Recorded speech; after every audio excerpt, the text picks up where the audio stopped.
The theater took a big beating, primarily because we are a live medium. We are about everyone coming together. We are about community experience. And it's really hard when suddenly community is the problem. And then, of course, as the lockdown, the number of days of the lockdown grew, people realized that we ain't making no money. It's not like theater people make a lot of money, but this was just like no money. And now, as we come back and the theaters have opened, a lot of people are reticent from a performer point of view, because whatever their nest egg was or whatever savings they had, they've spent. So now they don't have the time. So all of us who are in theater are a little bit like drug addicts. We fund our habit by doing something else. It was very apparent that people were not being able to survive. People were contemplating or had already or were committing suicide. So it was a really harsh reality for a lot of us, because the thing is that it's not it's a job that requires an audience. It requires us to be there. When you're doing drama workshops, it's all about physical contact and touch and eye contact and everything like that, and creating a safe space, especially when you're working with younger people, which is much harder to achieve on Zoom. 4 to 6 weeks after we started live performance, we actually on a terrace we just created a black box, okay, and we felt that as part of the design of the new show and also as a safety thing, we created a transparent plastic barrier between the audience and the performers. What happens that when actors speak loudly, when they sing, there is a lot of spray happening, and in a small space the audience is sitting literally 5 or 6 feet away, the first row. So there is that worry that you might be there's a risk factor involved. So the nature of performance has for 6 months disappeared altogether, or at least 4 months, and then began to emerge online. But what happened online is suddenly everyone is working online. So the competition is huge. There's like 30,000 people producing content all the time because they're sitting at home with nothing else to do. So the field has got much bigger. And so the name that you might have built up for yourself before means almost nothing in this new environment, because there are, so many other people, and the quality of what's being put out is so varied, but it's very difficult to work out what's good and what's not. Everybody was reading their favorite poem, their favorite play, their favorite passage. It was happening, and and people were quite critical about it and saying, "What is this rubbish?" But I really felt that you must also try and understand that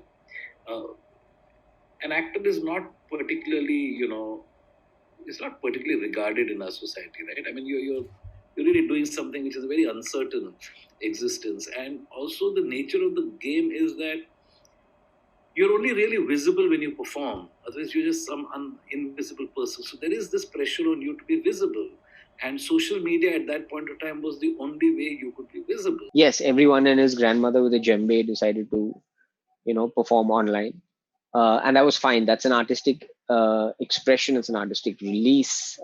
Panic of never having an audience, so you're trying to recreate something. You're trying to create something. Different people worked in different ways. I struggled the first 3 months of the pandemic. I just didn't feel like creating anything.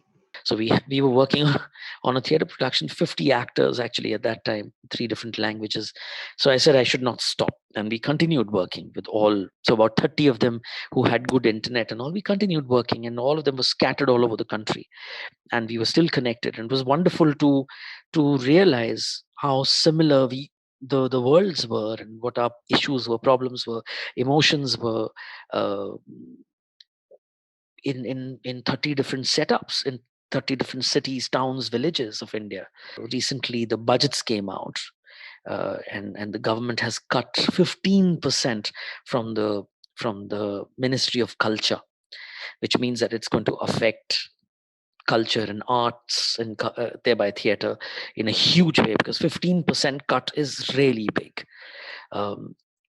Wherein there are countries like Germany, after the pandemic, their prime minister announced a raise in the budget for Ministry of Culture, because she believes that the way to hit back into life is through art and culture, and the spirit of man, woman, uh, is lies primarily in that. And if that can be uplifted, then your trade and then your this, that, and the other can be uplifted.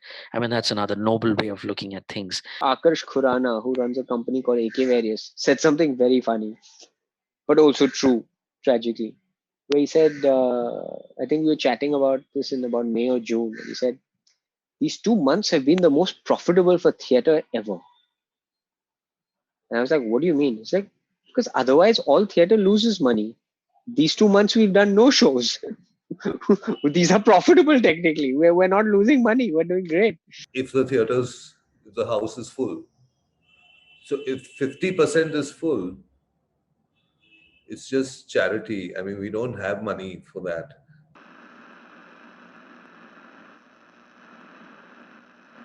Theater is when the audience and the actors breathe the same air. That's what theater is.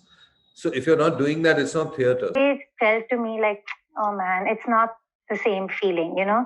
And because we were working in a space where it's not just watching something digitally, like there are live streaming of plays, or there are well recorded performances of plays, which are really lovely to watch because you're watching that play on stage. So you're like, okay. But having something created for Zoom, on Zoom, was a bit for me, like I couldn't really connect with it. So we realize that we cannot create an intimate environment like we can do in real in real life. It's not the same experience. It can never be. It should not even try to achieve that. But what we can and did explore and are still exploring is that what is it that is closest to this medium? What are the parallels in this medium? See, this is cinema. I'm looking at your face, or I might be looking into your eyes now. Now I'm looking into your eyes for the first time, right?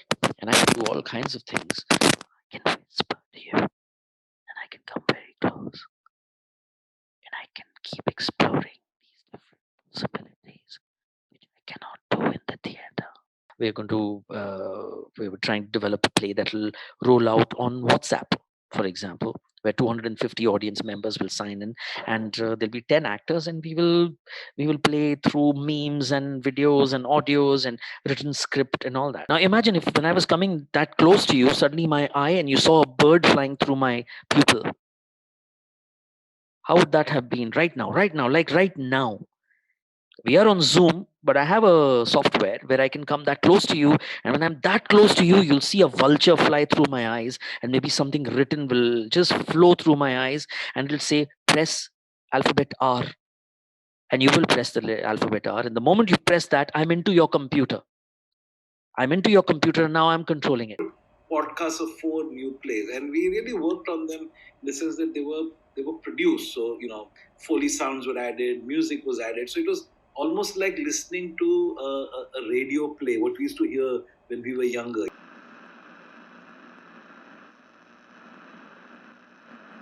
It was a disaster, actually. So the very next day, I told them, forget about this. We'll meet when we can meet physically. And again, when we get sort of funding for the play all over again. I say this quite often, like a director is the only member of the audience that's allowed to come to rehearsal. And I believe that truly. But what it allows the director to do in a room is then to be part of the cast and part of the audience. On a Zoom format, the director is, or whatever digital format, the director is more just part of the audience. And I think that I struggle with that personally. Also, what happens is, I think for actors, you end up, even though you're in a Zoom room with everyone, you end up feeling like you're alone. So when feedback is given, it feels more personal. Or if feedback is not given, it feels like, hey, I'm being ignored. I need to, connect. So I think it's a tough one. Directing, though, is really difficult because so much of acting is about spatial awareness. And kind of, if you're doing a scene with somebody else, like how close you stand to them and whether you're looking at them or looking away, all of those things are really instinctive and physical, and that's gone. So trying to like recreate that magic uh, is very, very challenging from a directing perspective. Like trying to get the same emotional response from actors is very hard. What suddenly happens is, as a director, I have no control of the context for the audience. You're in your room where the lights are in how you like it, not how I like it, right? It's this very strange duality between um, this private space where I'm talking alone in a room and there's nobody here, apart from sometimes my cat, but she doesn't care. She doesn't appreciate fine art. And then there's also other actors and audience all existing in this kind of 12-inch rectangle that I've got in front of me. So breaking the fourth wall is what it is at the moment. That's most of theatre is breaking the fourth wall now. One of the joys of directing is the visuals. When you're directing a play, you conceptualize the whole thing, which is lighting, which is set, which is props, costume, everything. And that gets all reduced to just acting.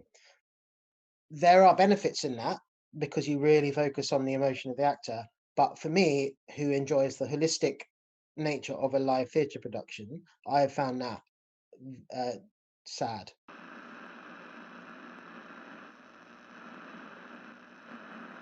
Physically, I didn't miss anything, right? I'm quite a gharelu, as I discovered. There's a term called gharelu, someone who likes to live at home.